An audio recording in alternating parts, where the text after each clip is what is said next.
You can't go wrong with Uncle Jeb. It means this is a brown man's face, this is whitey, this is blue sky, green grass, this is a grayscale. Saves me lots of money. Perfect color balance every time. 74 years of memories since he came on the scene. I've been sort of looking after him because my mom said, you gotta look after your brother. Cranbrook, when we were kids, we used to build our kites so that when the March winds came, we could fly our kites. And then the lunatics came with the chainsaws, cut all the trees down, and in Cranbrook, it's windy every damn day. Well, we had this Polish mother. Graduation, we got steam irons by Sunbeam. So we went to UBC. My brother's classmates barely could tie their shoes. He's ironing their shirts for $1 each, so he could buy himself a case of beer. You know, entrepreneurial. He got straight A's. I had to work for mine. He got expelled with a bunch of his classmates because he drew cartoons about a teacher. So they got expelled for a week. Cartoons. People said, oh, gee, must be on drugs. Well, he wasn't on drugs. He never did drugs. And an artist has to grow. And when he was at Alberta College of Art, he was teaching art there. And there was a lady there who hadn't spoken for a lot of years. He kept on putting this blank sheet of paper, and she took the black crayon, and the whole thing was black. And as the weeks came on, the people were very skeptical about the quality of and art having the ability to heal. Pretty soon there was some green grass, and there was a house, and there was sky and birds. And she said one word, and then she said a couple of words, then she said a sentence, and then you couldn't shut the old lady up, and they let her go home. But healing with art. So art's a reflection of who we are as a species. And so his reflections of himself, 100 years from now, 500 years from now, people will look at this art and they will say a lot of things. But if you look at some of this art, you can imagine the hours and hours of actually painting it, and actually a director in French is realizer. You realize something on film, you realize something on a canvas. You are the director of art. So painting, like writing a tune, or writing a symphony, you have to have the concept, you have to have the ability to make it manifest. You realize color choice, design, shape, tonality. When we were small, Uncle Arthur gave us a box of oil paints, trying to learn how to paint. Like, they give you crayons, they give you oil paints, they give you skis.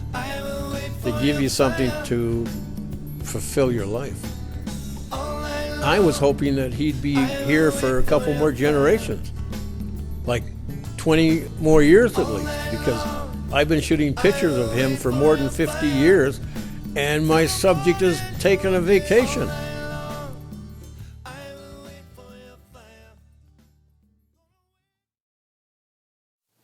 Okay. It's filming. What do you want me to talk about? I'd like to know what your message would be in short to all of your fans and people following you. Holy shit, you know, I mean, love one another, be kind. What are your wishes for your grandchildren? Well, that they jump over top of this curse that seems to have humanity in its grip, you know. I mean, you look around the world right now and you just, I just want to cry.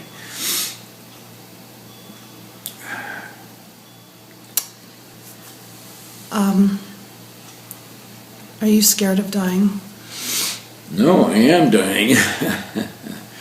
I am dying. Naturally, nobody wants to experience a horrible, painful death, but for some reason or other, I seem to be in a pretty calm place, and I don't get it. You know, dying in a slow way, you might think would be not a very much fun at all.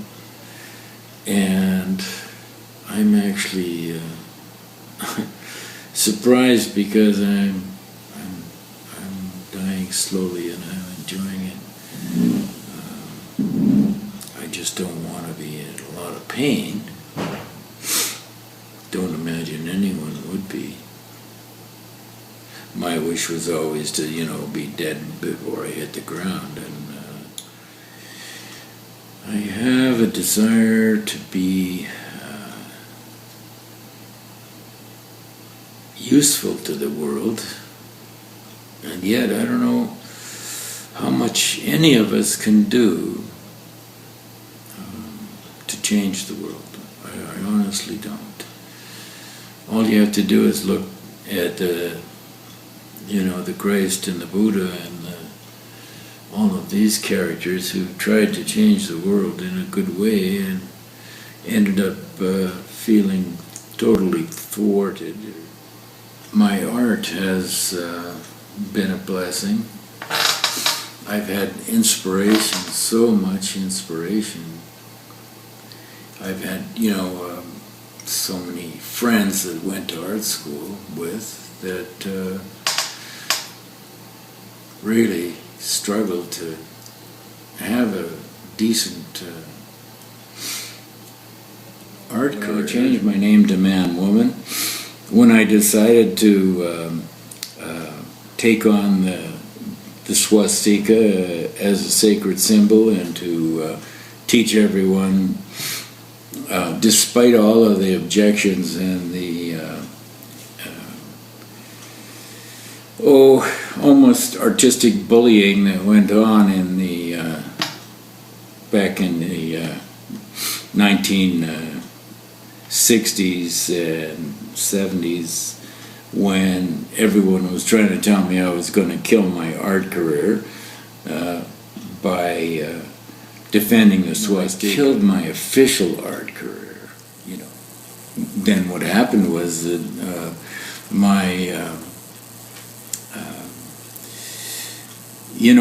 people started to say they liked my art shows and galleries that were underground galleries. And, I was about as far from underground. In my own mind, I was about as far from underground. I had no relationship to the term, and I had no desire to even hang that label on myself as underground artist, because most of the underground art at the time that I had seen didn't impress me at all. And, they say that today's mainstream is tomorrow's underground, and yeah, I guess to some degree that is true. And people are buying my art now. Started off with just a few T-shirts. What do you want to see happen with your artwork after you pass? Well, I'd like to see it hanging next to, Vincent van Gogh, Paul Gauguin,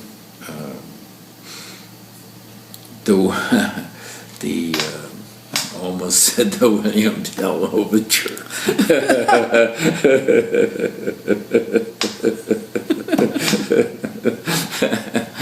Oh my God. Particularly the swastika collection. Where did you envision that going? I haven't got a thought of where that'll go, and I'll tell you, I've got drawers and drawers and drawers and boxes of collections of the proof of the existence and the incredible history of the symbol.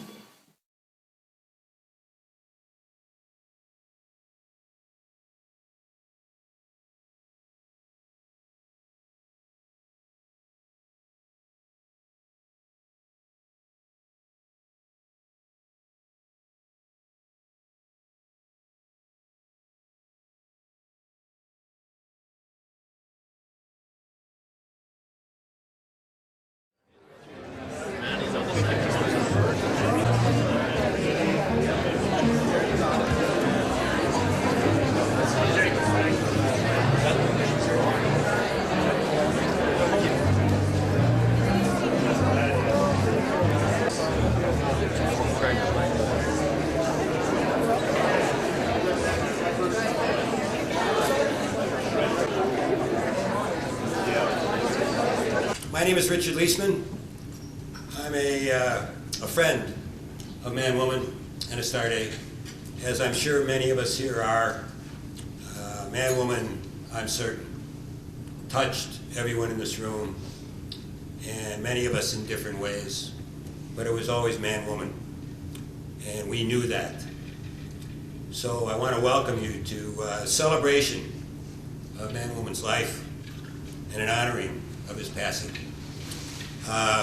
To begin the program, his cousin, Patsy, is it right? Where is she?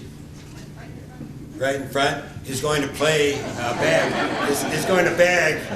bagpipe, I should say, 2 songs, and we will conclude the gathering with Patsy also piping. So Patsy, would you please come up? And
your program is somewhat incorrect in that we're going to have a slideshow that's been put together by Brian Clarkson, and please enjoy. Go for it, Brian.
on your head. I find your love and spirit everywhere. I may not have that much to give in material things, but what I have is this song, and to you I sing. Shine on, shine on. Let your light fill up this world till dawn. Shine on, shine on. Let your light fill up this world till dawn. All night long I wait for you and you're finally there. I'm amazed at the loving that we both have shared. I may not have that much to give in material things, but what I have I give to you so freely. Shine on, shine on. Let your light fill up this world till dawn. Shine on, shine on. Let your light fill up this world till dawn.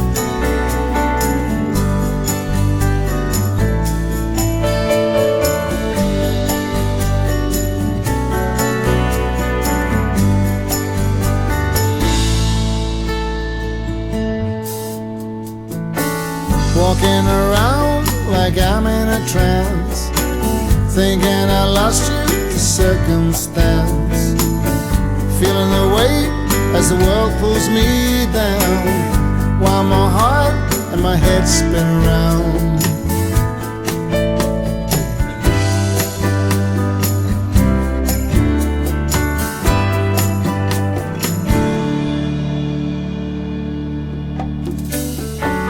Staying alone on top of the hill, then one day I lost my will. Thought I was drowning in the sea of loneliness, couldn't hear a sound through the road of the emptiness. So I listen in the distance, the voices that I hear sound like 500,000 angels singing very clear.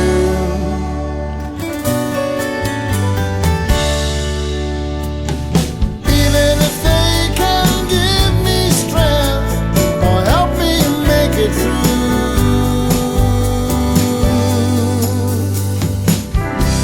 500,000 angels will never take the place of you.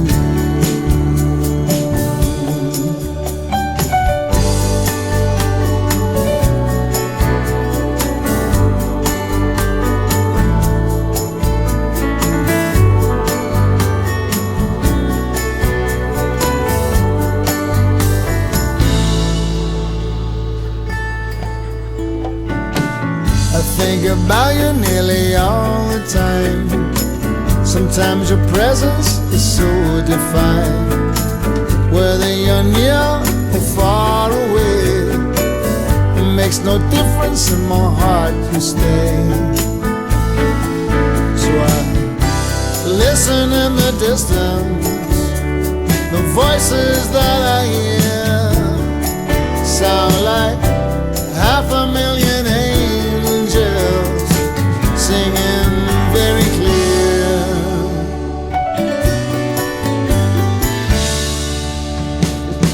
Even if they can give me strength or help me make it through,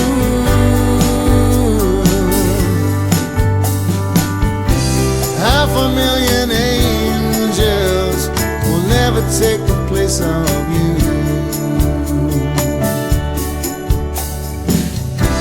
500,000 angels will never take the place of you.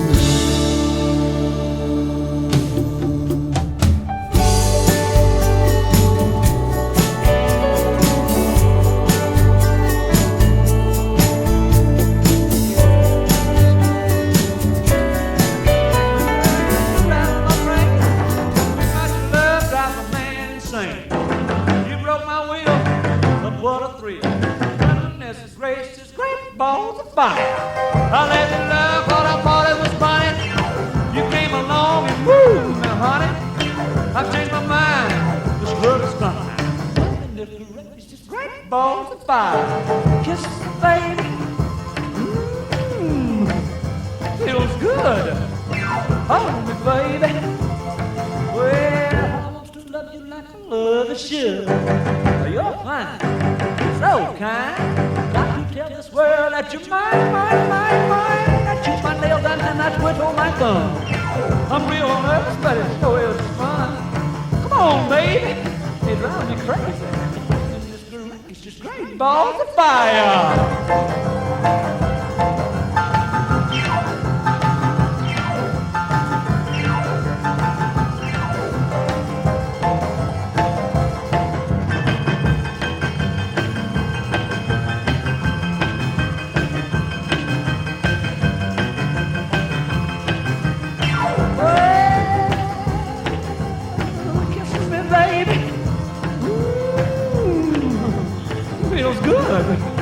Hold me, baby.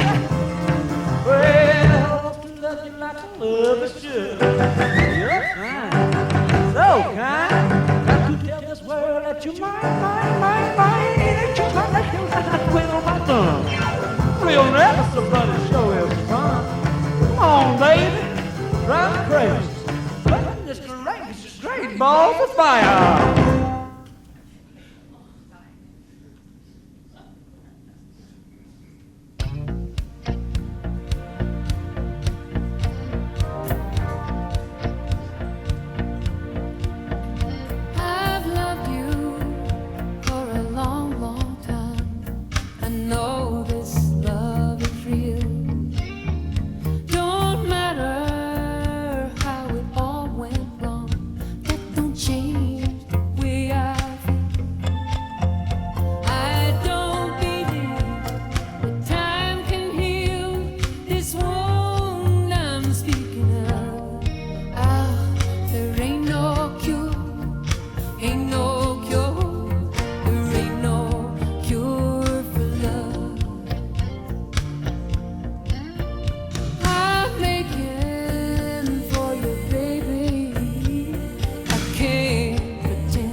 Well, I got to go.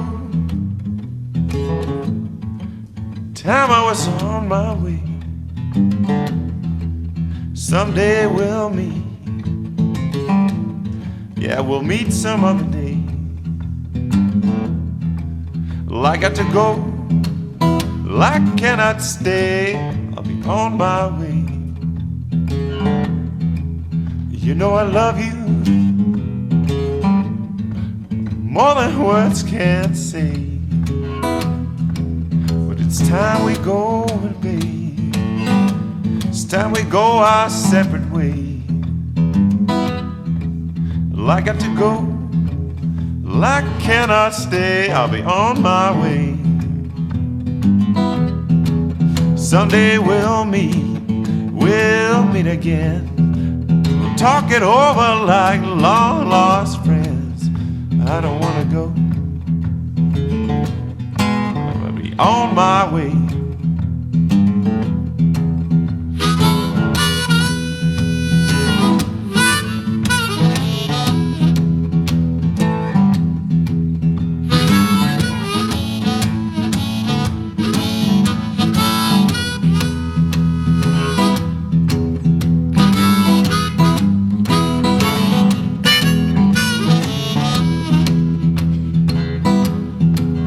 There will be good times, there will be bad. Some are so happy, some are so sad. One thing is forever, we can't deny this time we had. Well, I got to go now. A time I was on my way. Yeah, someday we'll meet another day. Well, until that day, so long goodbye, I'll be on my way. Well, until that day, so long goodbye, I'll be on my way. Well, until that day, so long goodbye, I'll be on my way.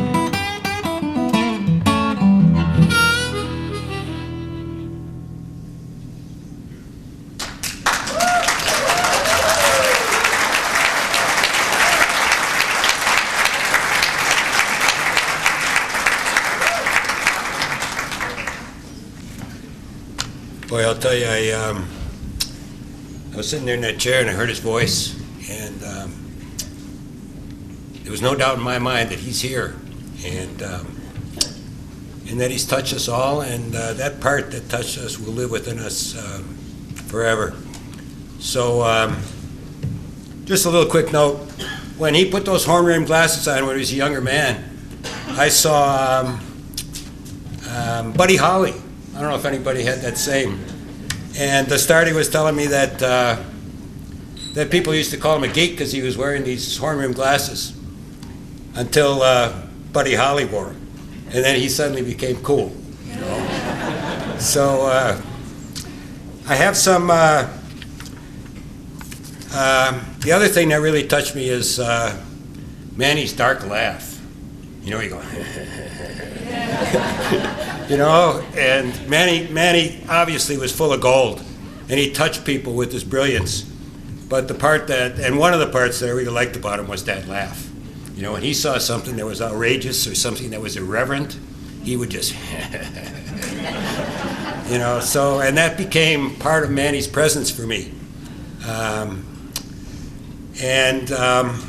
What's going to happen next is I'm going to ask some people to come up, the first being a man named Tony Austin, a Kimberly artist and longtime friend of Manwoman, that's going to do a reading. So, Tony, would you please come on up? An apropos poem of Manwoman is called Silly Old Man, one I can relate to. I'm losing all my words. They must have been burning a hole in my pocket. Silly old man. Now only my eyes talk. Delicious words that used to express the tiniest nuances of my feelings have fled. No more glorious verbiage. The silence in me pulls me back into that mute place unknown to those who chatter, those who fill every moment with breezy nothings. I'm falling through holes in my words, so if I grunt or point, wink or nod at you, forgive the fact that my soul has gone home prematurely, and no longer pays attention to the cliches of life. I'm just a shell of my former self, mindless, laughing as my body falls apart around me. Half-witted and drunk on, what's that word again? The ludicrous illumination of spontaneous decomposition and trance-inducing titillation of the inarticulate nothing. Something like that. Silly old man. Man-Woman, 2012.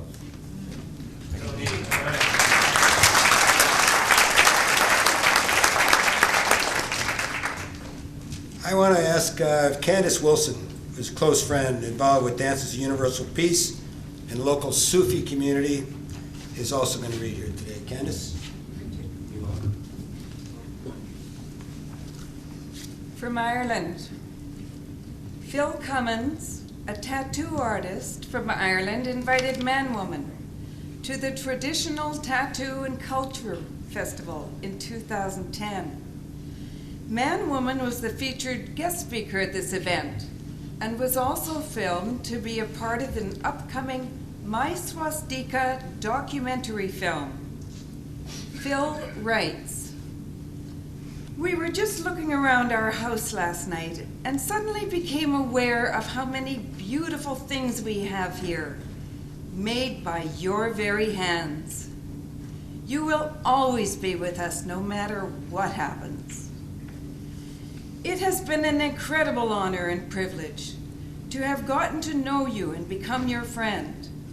You have influenced and changed my life for the better in so many ways, and I cannot thank you enough for this. You are an incredible, beautiful soul, and your light will always burn brightly, regardless of if you are on this plane, in your physical form or not. You managed to change the world and hearts of many, many people in it, and I vow to keep your work alive and keep fighting the cause." From Denmark. Casper from Denmark invited Man-Woman in 2010 to the Knock Festival, an underground music festival dedicated to promoting musicians, bands, and artistic acts which have not gained exposure or acclaim. Man-Woman presented his lecture on the benevolent history of the swastika and won over the youthful crowd who were initially hesitant due to their parents' and grandparents' involvement in the Second World War. He was a hit. Young ladies came up to both Man-Woman and Astarte, asking to kiss them. The Danes are a peaceful people and call themselves the Canadians of Europe. Casper writes, reflecting on his personal struggles with obesity and gender identity. "And now I sit here, writing to you, hoping it will get to you in time, reflecting my own lot in yours, and I feel both humbled and rejuvenated by what I see. I feel assured that what I am experiencing is merely a transformation, and that I will break down the cocoon I've been dwelling in and come out stronger to new enlightenments and new vigor, smitten once again with some of the God-mad foolishness you embody." I have this news as well. I have gotten in contact with a volunteer-driven art house cinema in Copenhagen. They don't shy away from controversial subject matter, so I felt inspired to inquire if they might be willing to screen the My Swastika documentary. They were not dismissive of the idea if they felt that it was a good film. So I am currently working on getting a hold of Dominic Crawley to get a pre-screened copy to convince them. If it all works out, My Swastika will be screened in Copenhagen and it would seem to be a fitting memorial occasion for those of us over here that got to know you. Thanks, Candace.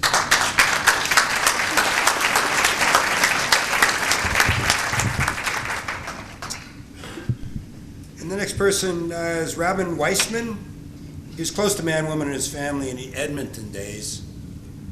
And she now lives in Nelson and has been an art owner since those early days. Robin, would you please come up? Touch your face chant.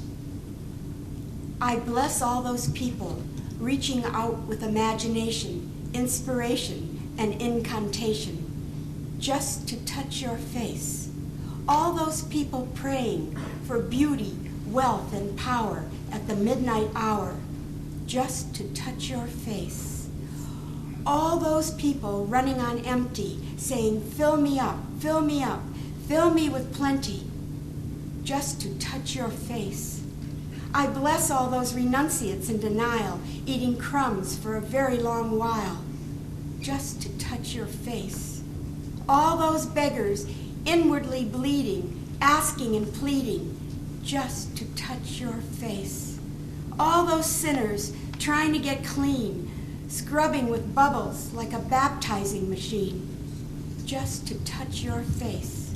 All those addicts getting very drunk, snorting junk up their nose with a garden hose, just to touch your face. I bless all those mad poets and storytelling liars, opening our hearts and lighting our fires, just to touch your face. All those tyrants, mercenaries, and conspiring fools, wanting to be rulers, demanding to be whole, just to touch your face. I bless all those mystics, seeking to regain their sanctified domain, just to touch your face. All those who seek the face they'd worn before they were born, just to touch your face. I am a baby and I cry to my mommy and daddy in the sky. I want to touch your face. Touch, touch, touch your face.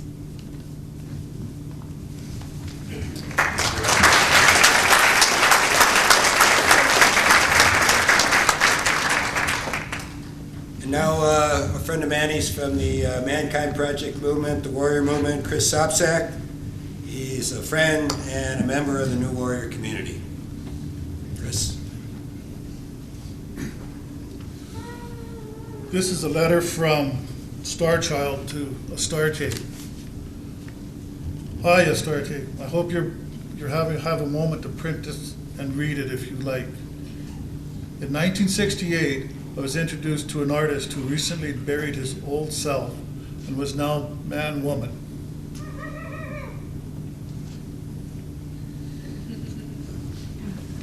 God's artist, man-woman, described to me his visions, wonderful and terrifying, which I compelled him to express his devotion to his art.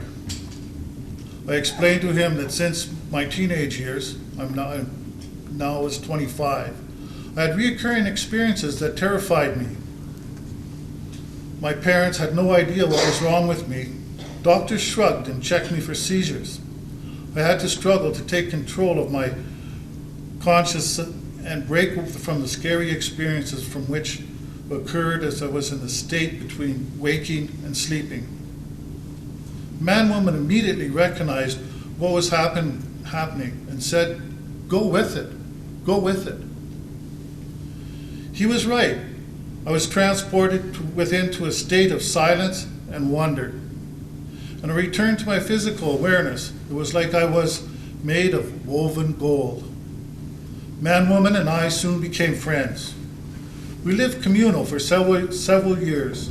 Man-woman, Mimi, Ivan, Serena, Mino, and later with Yoni.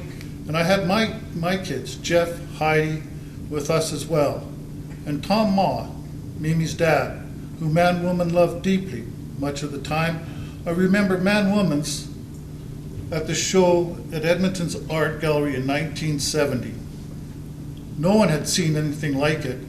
30-foot long panels dictating the Midnight Freak Show. Robed saints wielding a machine gun, firing God's bullets. Painted elephants, kids on dragons' bikes, bikers on swan tricycles, all drawn with oil pastels and man-woman simplest style. People were blown away, and not all in a positive way. I remember when Man-Woman was agonizing about a reoccurring dream that he had a flaming skull tattooed on his forehead. He told me the only way the dream would stop is by getting a tattoo for real. He wore the tattoo all of his life as a testament to his devotion to God. People would say, "Why would a nice-looking fellow want to do that to his face?" Well, he felt the same way. But Man-Woman was not one to shy away from his mission, redeeming the swastika, for example. Man-Woman became an icon in the art world, adopted by thousands as their beacon of artistic freedom. Man-Woman did not encourage followers, he loved participants. Dragon dances, popcorn communions, all designed to engage people in his love of joyful expression. Man-Woman rarely said no to anything except drugs. Just imagine, Nancy Reagan could have chummed around with Man-Woman. What a picture it would be. Man-Woman found new love in Cranbrook, and he and Astarte shared wonderful years together. I remember one time Astarte said she and Man-Woman were on Commercial Drive in Vancouver, and she felt like going in a coffee shop for a coffee. But she said the people inside looked too weird. I asked her if she'd looked at the guy she sleeps with lately.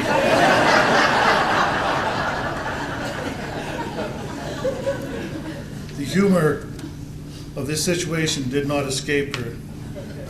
Man-Woman had that effect on people. No matter how outrageous his antics or appearance, he had a way of leaping over barriers and becoming a regular guy. When we heard Man-Woman was critically ill in October this year, Jen and I drove to Cranbrook to see him. Mimi and all the kids were there, and Astarte was taking care of his every needs. We reminisced, we laughed, and we sang, and finally we had to say goodbye for the last time.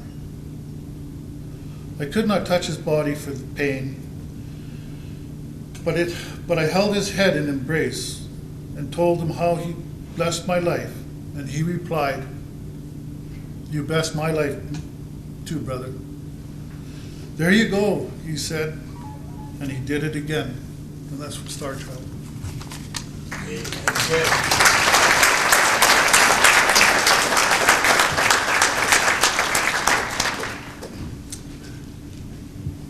And now Kuan Yin Lean Williams.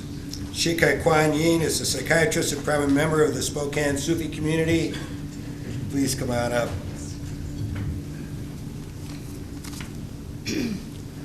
I first met Man-Woman at a Dances of Universal Peace event in Spokane, Washington. And I walked into the center, and he and Astarte were there, and maybe 40 or 50 other people. And I said, "Who's that? Who's that?" Because he caught my eye. I don't know why. Here we are, wearing gold. And as I sat here thinking about that meeting and realizing, our Sufi community is very broad, and the community was birthed, and the Dances of Universal Peace were birthed by a rather blocky man with long hair who wore glasses and really didn't care what people thought of him because his heart was oriented toward God.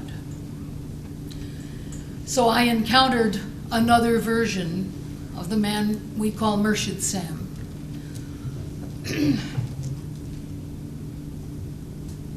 Carl Jung reminds us that so much of ourselves is hidden from ourselves.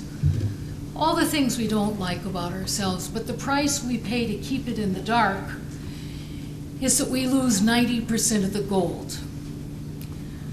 I don't think Man-Woman kept too much in the dark. And as a result, he brought out the gold not only in himself, but through his art, through his poetry, through his laughter, through his joy, through his radiance, through the message we saw when he was asked, "What do you want for your grandchildren?" It's to go beyond that and go above this plane which is so limited. By radiating gold, by living gold, we're not afraid of what people think of us. So after our recent camp, Manny had written and read a brilliant poem that was very disturbing. And after camp, there were about 10 people at my house, and we were talking about him for about an hour, and I thought, he should be a part of this conversation. So I called him up and said, "Hey, I just want to tell you, we've been talking about you for about an hour." He said, "Oh, goody, what did you say?" Because he didn't have anything to hide.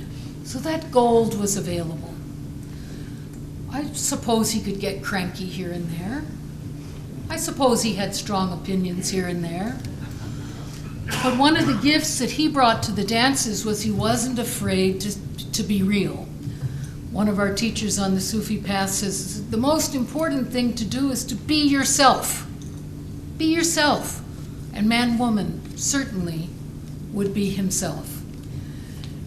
One of the ways he blessed our path, and I think our path blessed him, is that his poetry began even pouring forth more.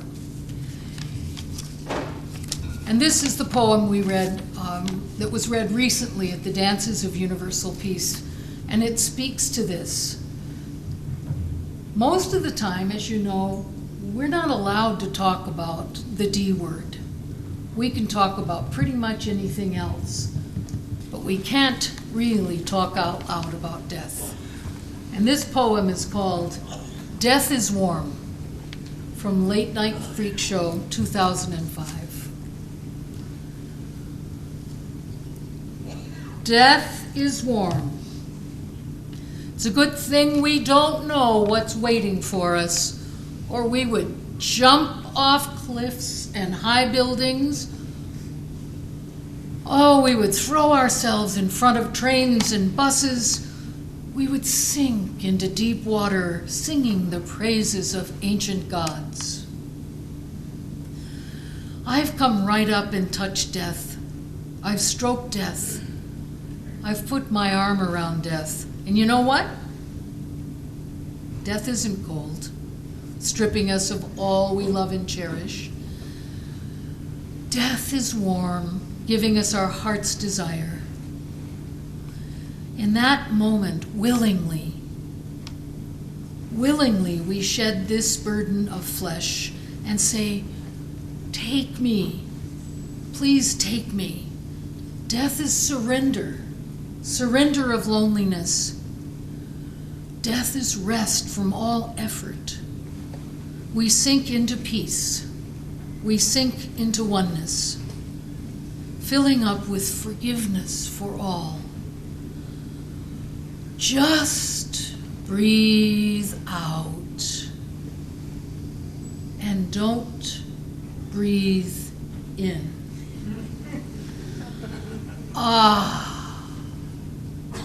Free at last. Thank you, Man-Woman.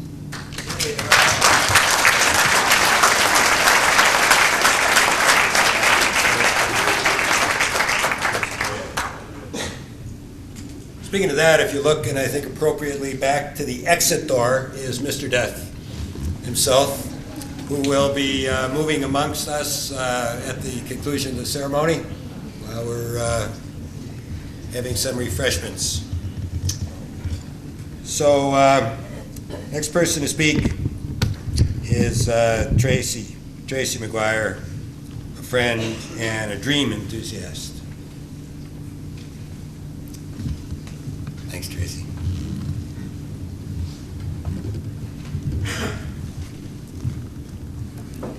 Hi there, I'm a friend of Astarte and Manwoman's. Manny and I exchanged dreams. That was mainly what we talked about. So I'm going to read to you 4 dreams that he wrote just before he passed, within the last few weeks. September 24th, 2012. Failure. As far as fulfilling my mission in life, I feel a total failure. Not my swastika mission, which has exploded in the youth culture, but my mission to live up to the love, the peace, and the transcendental illumination of my vision. O noble soul, unveil my shadows, reveal my splendor. I confess to my weakness. I confess to my frailty. I confess to my ignorance. I confess to my humanness. In my hour of need, I ask a blessing. I confess to my helplessness to change this world of misery and ignorance and suffering. We could have paradise.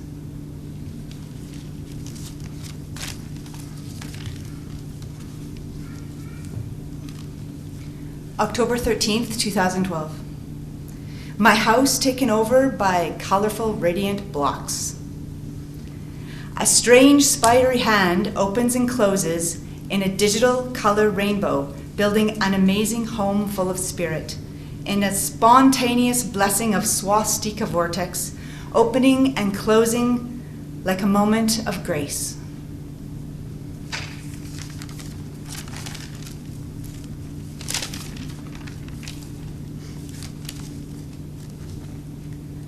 October 1st, 2012. Her name was Bluebird. In a dream, 4 or 5 sweet babies are held up. The first one on my right is a niece. Her name is Bluebird. All are wearing Bluebird colors. The next 2 or 3 girls are girls, and the last on my left is a boy, a nephew. They are sweet, bird-like babies. Sometimes I wonder about the nature of dreams. I'm having a serious health crisis, bone marrow biopsy, loss of blood, terrible hemorrhoids, blood transfusions. And I have a sweet, innocent dream like this, as in, all is well, and the bluebird of happiness reigns.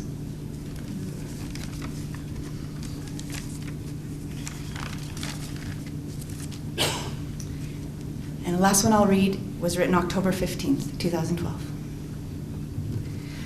I awaken in my home to see a free, suspended, transparent, translucent, circular, rainbow-like structure glowing in the middle of the room.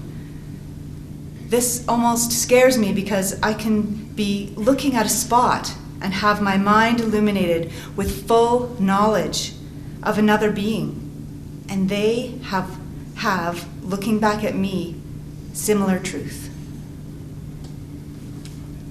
Thank you.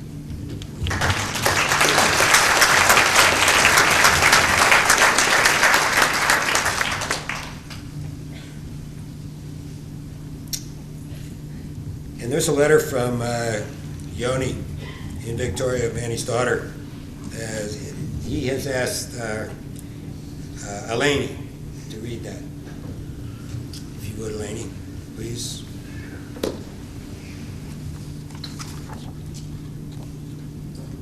Manny's hand holding Yoni's hand.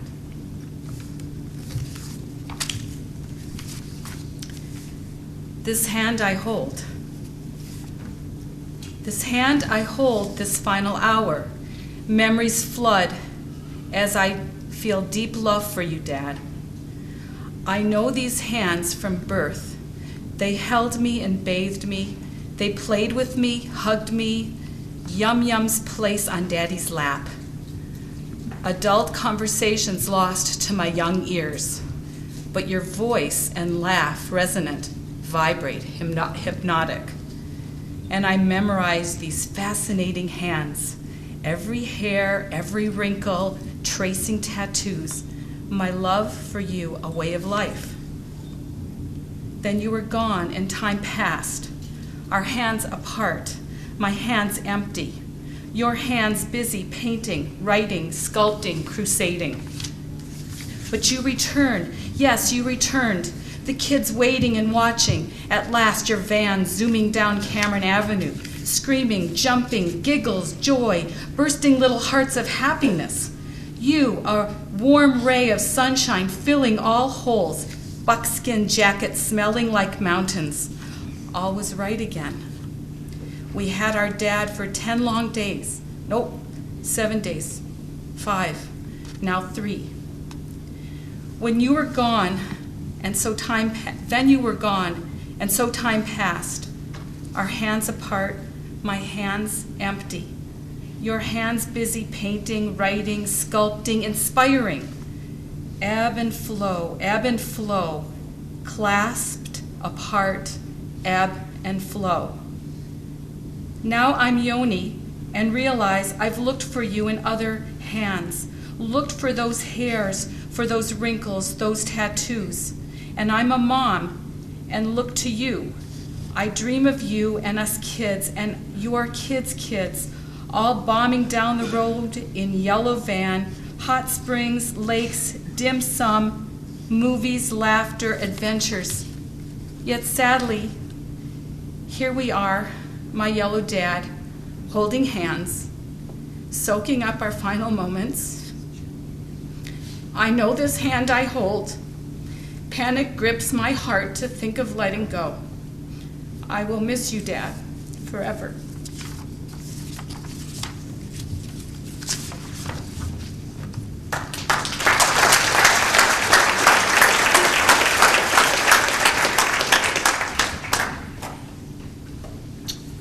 And we will conclude the recitations with reading by Infinity Solstice, Bright Wizard of Destiny. So old Manwoman's best friend north of Bristol, he told me one time, I was kind of proud of that, to be Manwoman's best friend north of Bristol. So this poem is called Drunken Apples. I have been lied to ever since the time of my hatching by most well-meaning people. And for many years, since my rebellion began, I've been grinding at the stumps of these once fruitful trees whose branches no longer scrape the sky. I feel safest as an outsider. I pluck the cherries and the occasional plum from the orchard of others' beliefs. I don't believe in God because God believes in me. I don't buy the farm, no matter how sweet the fruit used to be, no matter how intoxicated the pickers seem to be. Worms are hidden in the most beautiful forms, and I'm always going to be picking through the fence of religion like a kid stealing apples from Mr. Jones, but terrified of his dogmatic shotgun. No, thank you. I'll eat my own drunken apples, which have fallen halfway from heaven, unexpectedly, from a tree no one owns. I'll eat my own drunken apples and share them with you, my drunken friends.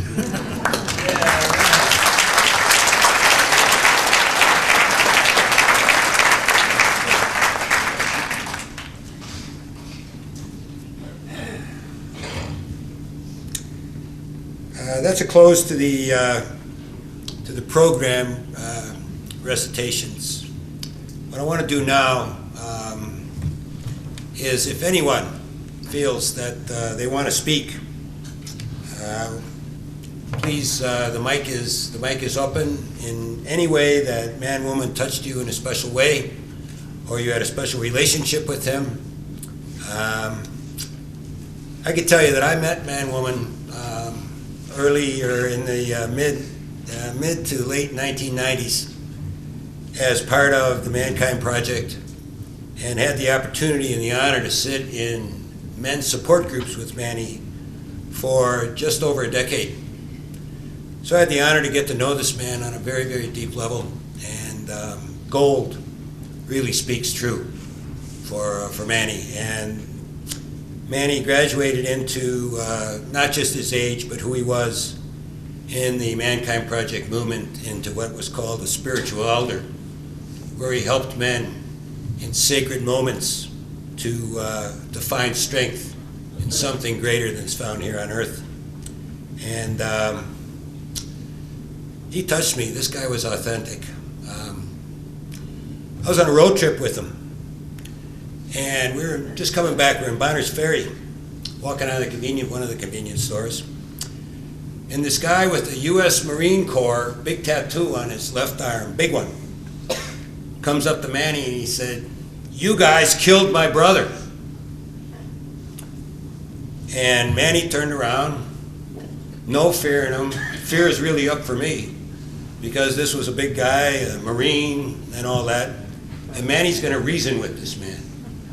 He's going to defend the swastika.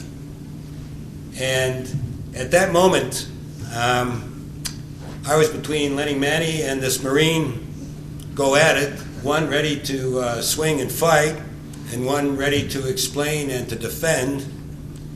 And I got between the two of them and led Manny away reluctantly.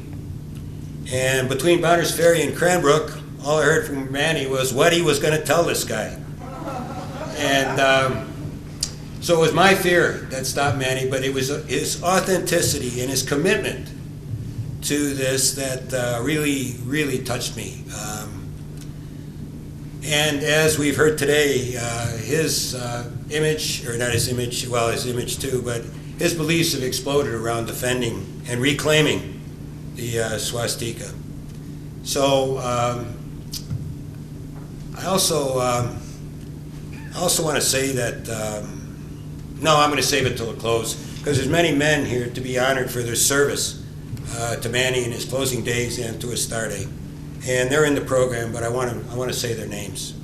So if anyone would like to speak of their relationship with Manwoman and what he meant to them, please come up now. And I also have some emails from some distance. Thank you. Come on up. Hi, everyone. My name is Kathleen Simon. I own Kathy's Kitchen in Cranbrook. When I first opened the store, I like to put in windows, and anybody that's familiar with downtown Cranbrook knows my windows. So the very first thing that we put in our windows were two big bears. And I was criticized. I had a vegetarian come in and told me, "I will never shop in this store. You are cannibals." Because I was a little courageous with my windows, and because I knew Manwoman, we put Manwoman's lunchbox in the window. I don't know how many of you here have seen the lunchbox. It's big, it's yellow, and it's all black inside and mounted up on a little post. It looks like it's floating. It's Manwoman's uncle's old CPR lunchbox, all covered in chrome. And on the lunchbox it says, "Found after 2,500 years, Jesus Christ's original lunchbox." And it said, "Feed the world spiritual sandwiches," and it had his little almond-eyed nuns on it. And I got to keep it in my window for 3 weeks. And then so many people refused to come in the store because of this sacrilegious work of art that I had to take it out. My husband met Manwoman through his work. My husband was a policeman, and he had to go and see Manwoman and say, "You can't be making t-shirts that say holy fuck. It's against the law. It's obscene." But down in our cabin in Yak, in the drawer of the dresser, is a holy fuck t-shirt.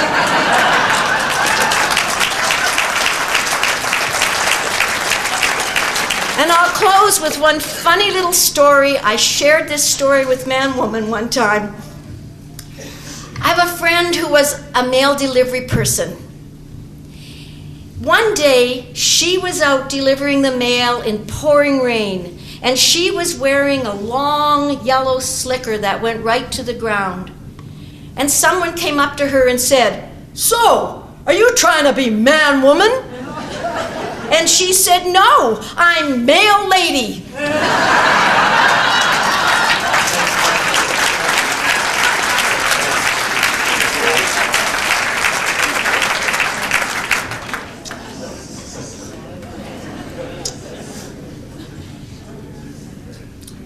I'd like to read an email from Ajit Bindai, who writes, a kale, that is Gumaki, for the great undying, the soul's journey beyond this veil of illusion. I carried Manny with me to the top of the Himalayas and strung a prayer flag with his name on it on October 26th. And everywhere here in India is a Hindu sacred symbol of the swastika. I've carried him in my heart. That's from Ajit Bindai from India. So, is there anyone else that would like to share? I'd like to, we have Mike, please come on up. This is Mike Briggs, member of the Mankind Project. Mike? Hi, everyone. I've known Manwoman for over a dozen years, mainly through the Mankind Project. And before I met him, I, like everybody else, was guilty from staying away from him. Didn't know what he was all about. But as I got to know the man, really got to know him in 2000, and from there forward, I saw something in this person that I didn't realize was possible. It made me look at myself. It was just unreal. And then when I got the word on that Tuesday morning that he's gone, my wife asked me all about him. Got me talking. Yeah, I felt really good. And she disappeared for half an hour, and she came back out and handed me this piece of paper. I'd like to read it to you now. Manwoman. He was a leader. He was a mentor. He was an artist. He was a friend. He was a warrior right up to the end. His spirit is gentle. His presence is strong. He will not be forgotten as he lives on. And all the lives he touched and all the souls he shared, with the courage of a warrior, many souls he helped repair. He is home with the grandfathers. He is safe and secure. His spirit will live on forever and always be heard.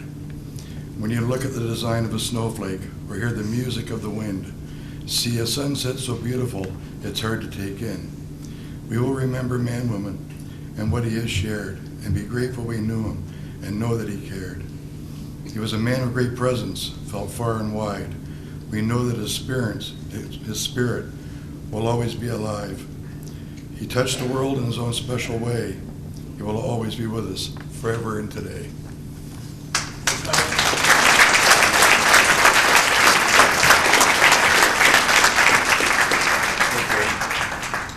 Gord Camlaw. Gord Camlaw. Yeah, thanks, Richard. Manny was my friend, and I got the good fortune of traveling with him to many new warrior training adventures across North America. And if you, stories about Manny, walking through international airports, big airports with him, sometimes I just hang back about 10 or 15 feet because the necks would just go boom, boom. As he'd walk through, it would just be like a parting of the seas. And yeah, he definitely brought a lot to the project and to men's lives. I was always touched by how young men, especially young men, would come to him and want to be close to him. He represented an energy of inclusivity, of openness, of big-heartedness, and the willingness to laugh about the most sacred and, of course, profane things. The best I could do today. Manny was, I gotta say, a little poem that he used to like, and I'm gonna recite it to you. It's by Rumi.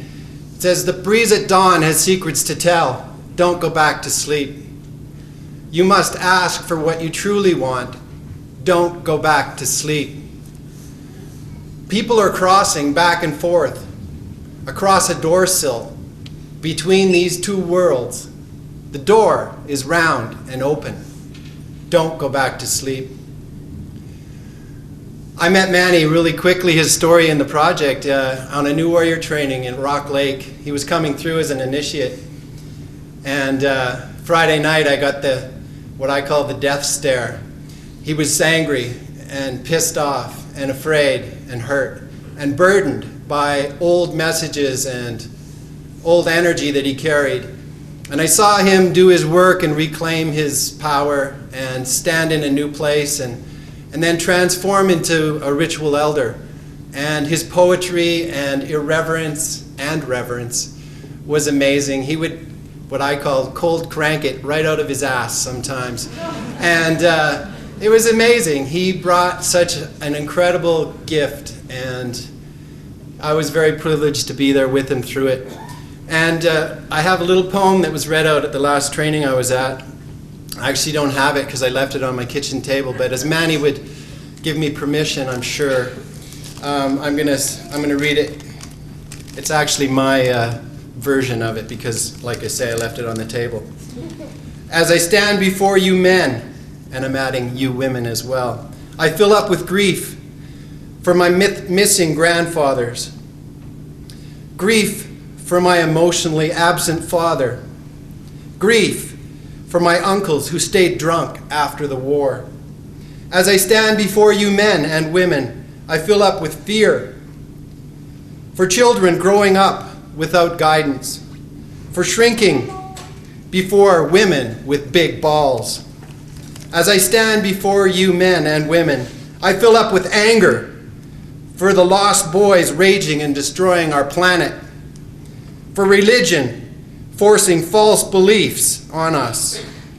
As I stand before you men and women, I fill up with joy, joy that I belong to this tribe of brothers, joy that I can make a profound difference, and joy that together we are changing the world. Thank you.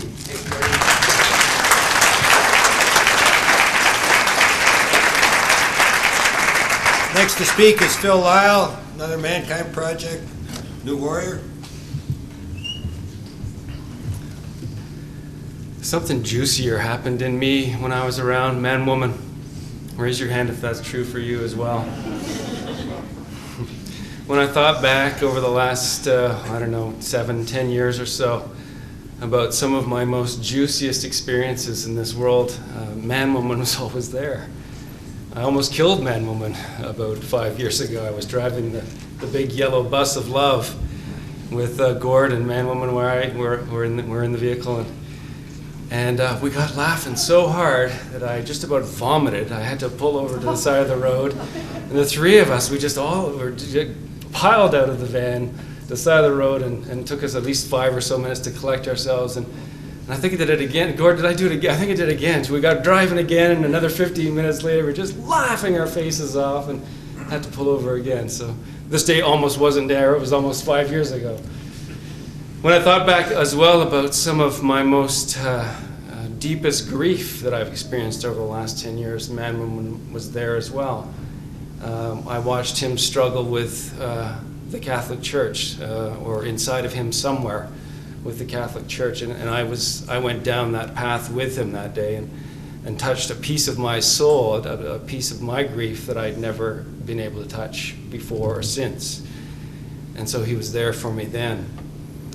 And I touched that a little bit this morning. I was at another memorial in a Catholic service this morning, and I was thinking away about stuff because the up, down, and all the boundaries on the service had me thinking about other things. And I thought about what it would be like here this afternoon, and I almost laughed out loud in the midst of this service about the difference between these two. And when I touched shame in the last 10 years, Manwoman was there for that as well. And he helped me touch a piece of myself that I didn't think was possible. So thank you, Manny, for letting me go to a place that's deeper, a deeper piece of me than I'd ever known was possible. Thank you.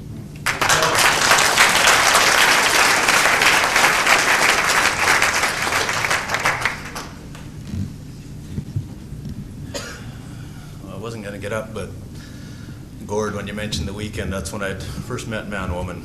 I pulled up to the dark room and Mike said, "This is Manwoman, we got in the yellow van." And it was different, but being Jewish, my mom was Jewish, and Manny and I talked a bit. And we got out to the weekend, we pulled to the gate, and everybody was scared and nervous and didn't know what to expect. And the guy looks at Manny, he says, "Why are you here?" Manwoman looks back, says, "I don't know, why are you here?" And I thought, okay, Manny. And then, you know, with his yellow, this yellow shirt, my mother, who's now in Mexico, she'll be 92 February 1st, and Manny was February 2nd. For her 90th birthday, we had a big thing at Joseph Creek, and Manny showed up, and we had my brothers and sister, everybody wearing yellow t-shirts, and Manny says, "Well, why is everybody in yellow?" I said, "Well, you're here, Manny." And in his elegant style, he said, "Well, thank you." I took a bow, and my brother had a yellow t-shirt on. He said, "It's the brightest yellow I've ever seen." He said, you know, I said, "Well, Manny, if you want it," I says, "you can have it." So, of course, Manny just walked over to my brother, never said a word, grabbed the t-shirt and ripped it off him and just walked away. And that's how I remember Manwoman. So, beautiful.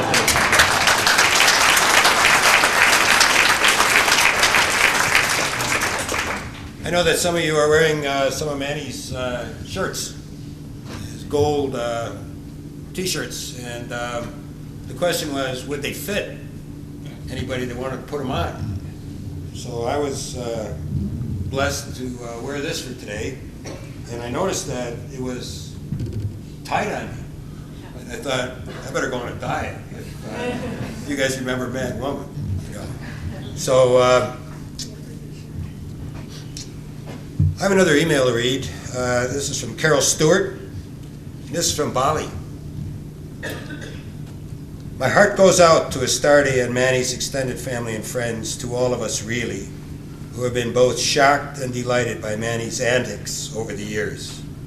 I say that with such tenderness and fondness for a man who had the courage to be original, to be true to his own heart, to his own vision, to his own path.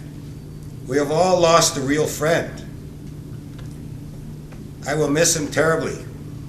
In our yearly Coleri camp, our conversations were always touching to me. Is that what originally does to me? Surprises, informs, challenges, and most of all loves, because it takes great love of life to offer yourself authentically to life from inside out.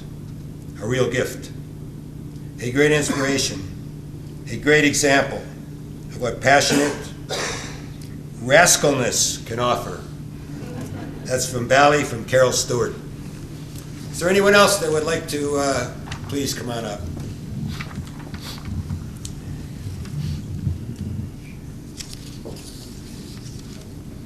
Please introduce yourself. Sure. Hi, my name is Sue Browning. I'm an admiring acquaintance of Manny's and a fan. My mom and my aunt grew up just down the street from the Kimball family. They knew the boys as Harry and Pat. And they were little girls when the boys were in their teens. And Mom and Marianne remember them as being very kind to them as little girls, which is, you know, kind of nice, because most teenage boys would just pretend they didn't exist, I think. My mom said that she was terrified of their cars because the engines had such immense authority.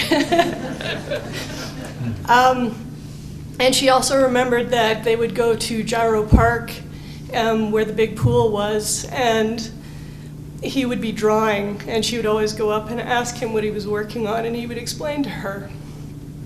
Manny told my Aunt Marianne that one of his favorite things was to come skating on all of the marshy sections down here that have long since been filled in. I was about 10 or 11 when I very first saw him. I was watching the Sam Steele Days parade in the mid-70s, and I saw this giant yellow car and a dude in a leotard with a giant skull. My art education at that time was not broad. And it blew my little tiny mind. I thought to myself, what the hell is that? And I asked my mom, and she explained that that was Manwoman and that he was an artist. And I've since learned a lot from Manny and from other people about visionary art, spiritual art, outsider art, pop art. And I I still think every time the word artist comes up of a giant yellow car and a dude in a leotard with a skull on his shoulders. About 14 years ago, I worked for a television show in Vancouver called Weird Homes. We did a lot of homes of artists, logically, and when I started working there, it was my job to research and plan the documentary trips. And the first idea I had was that I wanted us to go and film Manwoman. And we had long discussions in the production office because I explained about the swastikas. And this was going to be airing on the Life Network, which was a pretty calm network. And ultimately, Astarte and Manny invited us into their homes. And out of the hundreds of segments of artist homes that we filmed, that one got the most mail. Some terrified, but largely people who were touched by what Manny was trying to do. I think that you can learn a lot from a person by what they express in their work. These are some of the things I learned from Manny. If you see a sacred cow, tip it. Also, paint some really beautiful sacred cows. Don't be afraid to express yourself with your wardrobe. And to be kind and to be brave. The word swastika has two basic words at its root. Su was, which is to be good. And I just wanted to say, Manny, you are good.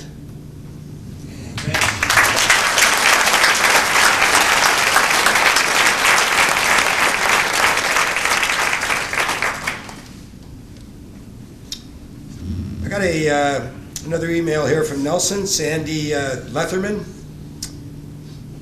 And Sandy writes, Manny's gift to me was the invitation to question life more, to not let fear have a place at the table, to honor this lifetime by being truthful, and to let my own gifts shine. His work in this lifetime made the world a little more beautiful. Sandy.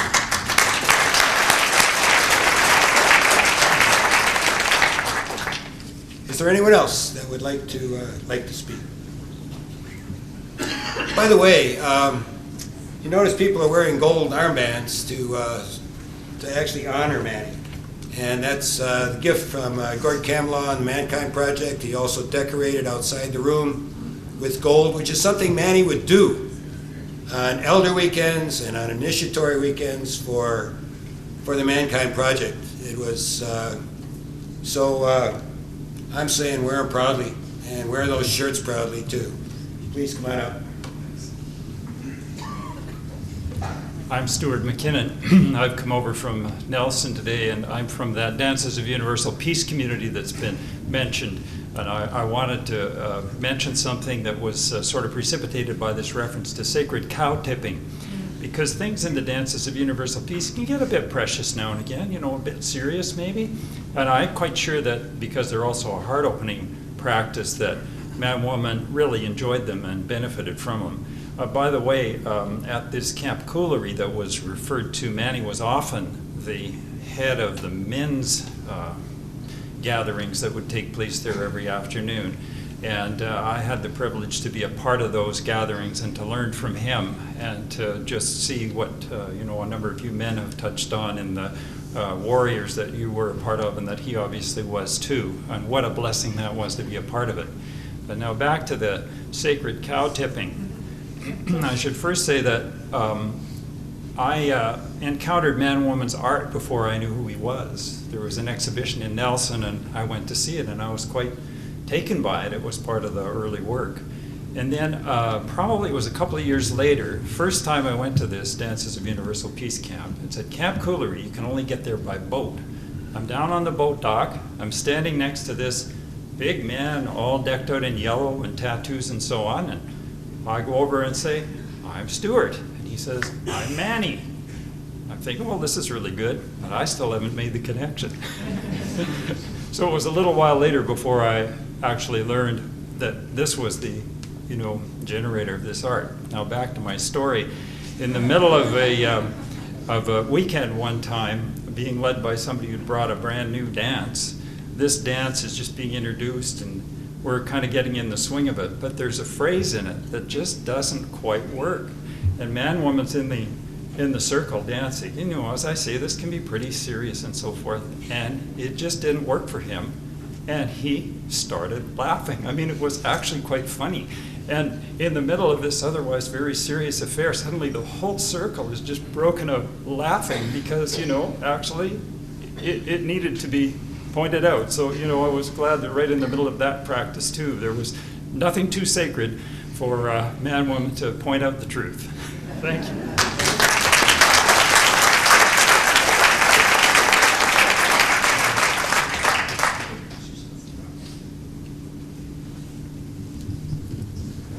Hi there. My name's Brian Allenby. I live in Chilliwack, and I first met Manny in October 2001. My cousin Greg Ross lives in Cranbrook, and he thought that it would be a good idea for me to go and do a men's weekend. So I thought that would be a great idea for me to do. So I went into this men's weekend. So I met this strange dude called Man-Woman, and the weekend was very powerful for me. And on the way home, I was staying at Greg's, and I said to Greg, you know, have you got Manny's number? And I could give him a call. I wanted to have a talk with him. So on the Monday, after the weekend, I called him Monday morning, and he said, "Oh, hi, Brian." He said, well, yeah, come over around 10, he said. So I went over to visit this guy. I wanted to see his art and see who he was, because he was a real curiosity for me. I'd never met a man like this. And I remember going over and knocking on his door and seeing this beautiful home that he lived in. This it was like a heritage place. It was beautiful. It was surrounded with all his art and had wonderful smells in the house. And we talked a little bit about his art, and then we sat on the sofa and we laughed and we cried and we talked about life. And in that moment, he touched my heart. And I look out here and I see all these people here on this day remembering Manny, and I see how he's touched your hearts too. And he introduced me to love. He introduced me to love and not be afraid of speaking about love and bringing love into my life and surrounding myself with love. And I see here in this room today all the love that this man has brought to me and brought to you. And I'm truly, truly blessed that Manny's touched my heart, and that he gave me an opportunity to reach out and touch other people's hearts in my life.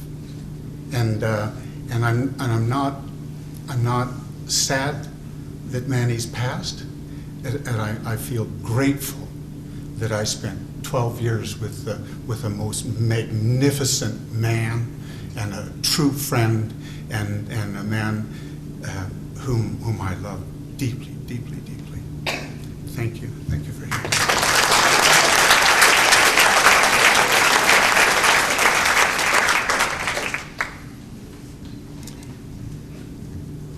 I have another email from Terry Hyatt Morrison from Selmo. Greetings, beloved dance family. I too would like to voice my love and gratitude for Manny. It's hard to believe that 18 years ago my kids and I arrived in camp to see the big yellow man with swastikas all over him. Who's that, Mom? I don't know, but at a peace camp that symbol must mean more than the war. Thus the beginnings of learning of the sacred sun sign. Thanks, Manny, and for your wit. I will never be able to recite the jewels of the lotus without thinking and chuckling with you, Manny. Oh, Manny, pat my bum. So is there anyone else before we conclude that would like to speak of the relationship and or of man-woman? Please come on up.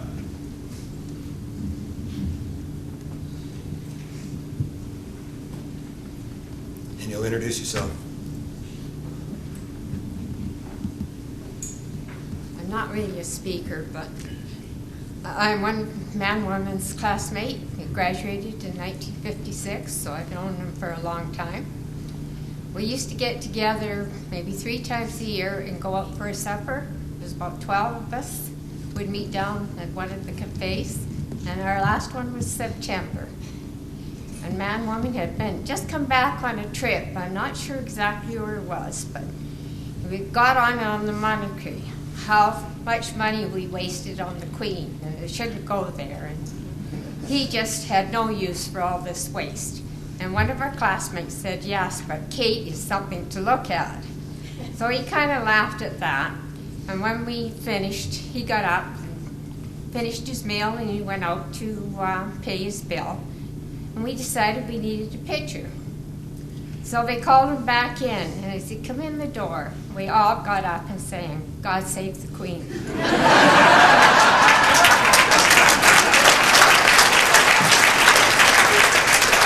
That's great. That's great.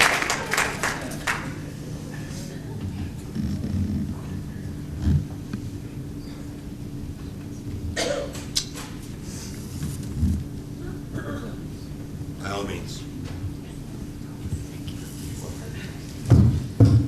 My name is Melba Hansen, and my husband was a schoolmate of Man-Woman's.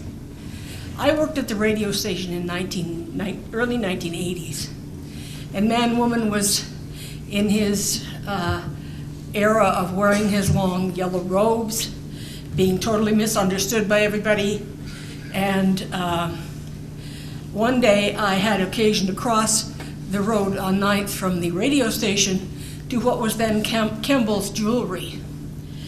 And I could see that someone was on the sidewalk talking to Man-Woman, and they were having some sort of argument. Now, as I crossed the road, I found out from Man-Woman that this had been a religious zealot who was telling him he was going to hell because he didn't believe in the right religion and the right things.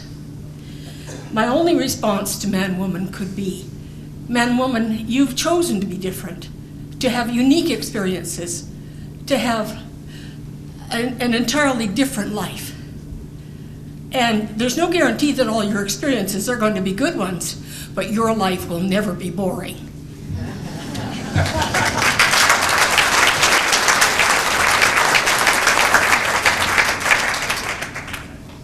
Jerry, did you want to speak?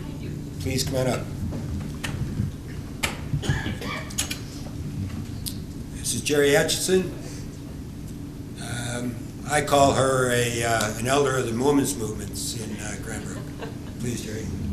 Well, and because I almost always do what Richard tells me to do, I'm wearing this oversized t-shirt, and out of respect for Manny.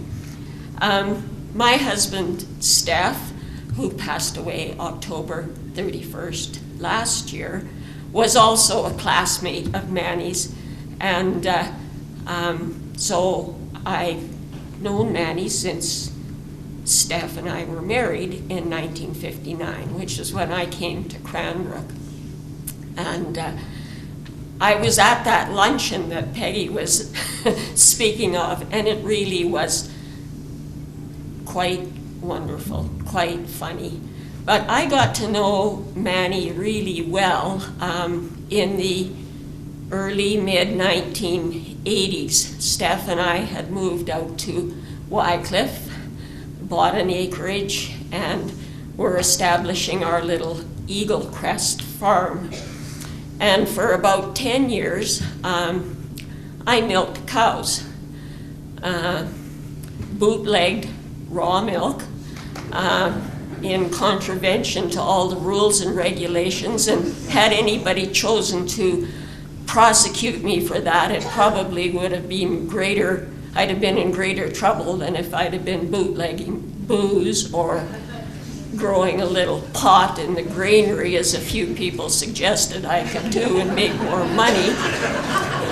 But anyway, Manny and Astarte were milk customers, and Manny used to come out and get milk, which I was putting up in 4-liter jars. And anyway, so every year at Christmas time, I used to make a Christmas card for each of my milk customers, and many of them responded in kind. Manny one year left me Moodonna. That was the Christmas card. And I always used to put them all up, pin them up on the wall for everybody to enjoy in my office, cum milk room in the barn.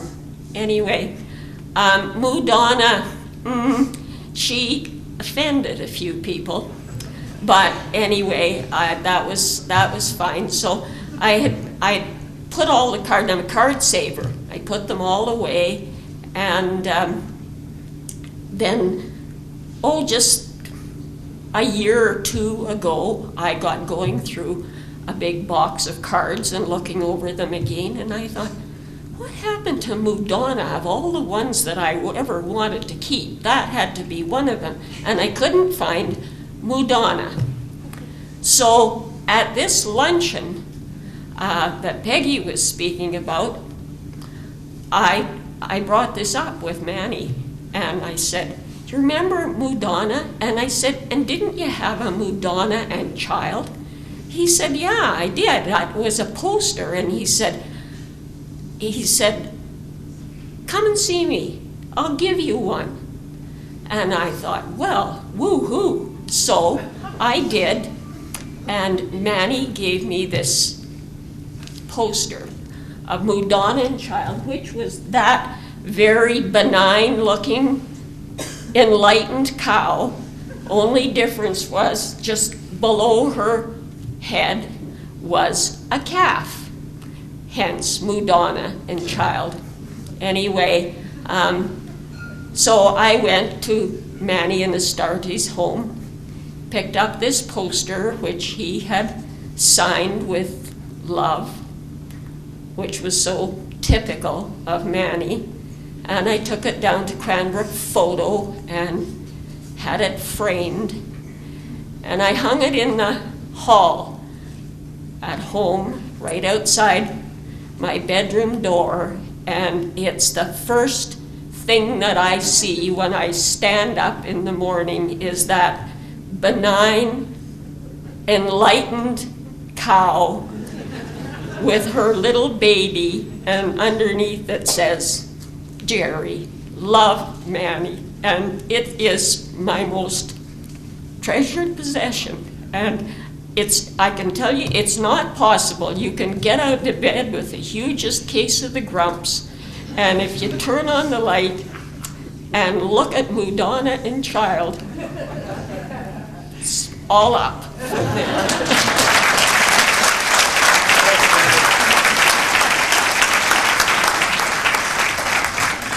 I'm going to read the last email, which is from Debbie Karuna from Nelson. I have to admit, I didn't know what to make of them. First impression, seeing all those swastikas threw me, even evoked some fear. Soon I realized that fear was just frozen fun in disguise. Still, I did wonder if he was some crazy biker that took a wrong turn and just stumbled in. The yellow should have been my first clue that he was just a man who was very creative and brave about uncovering joy and liberating stuck minds. Thank God he kept coming back to the dances for more, because I can't imagine camp without him. He was always someone I couldn't wait to see. And it's going to be hard not to have him there anymore. The thought of it has me bawling like a baby. Oh, it's hard to type through tears. Tears, though, of joy for this friendship. All this joy, all this sorrow.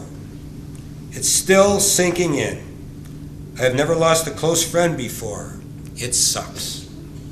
That's from Debbie Karuna in Nelson.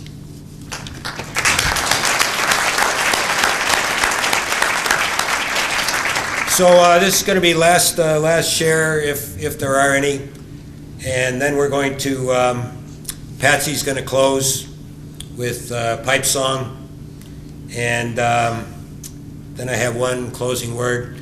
I also want to thank Mike Turner, and I think everyone should know that this will be on YouTube sometime Monday, sometime more Monday afternoon.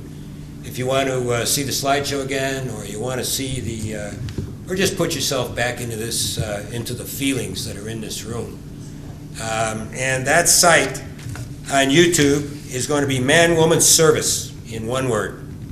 For those of you that can access or want to access YouTube, it's Man-Woman Service. And I want to thank Mike Turner for making that available to us all.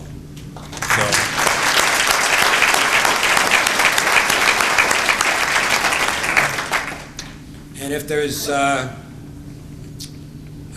no, let me see, Patsy, why don't you bag for us, then I have a closing word.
In your program, our Star Day has put some special thanks to people who helped toward the end, toward Manny's end.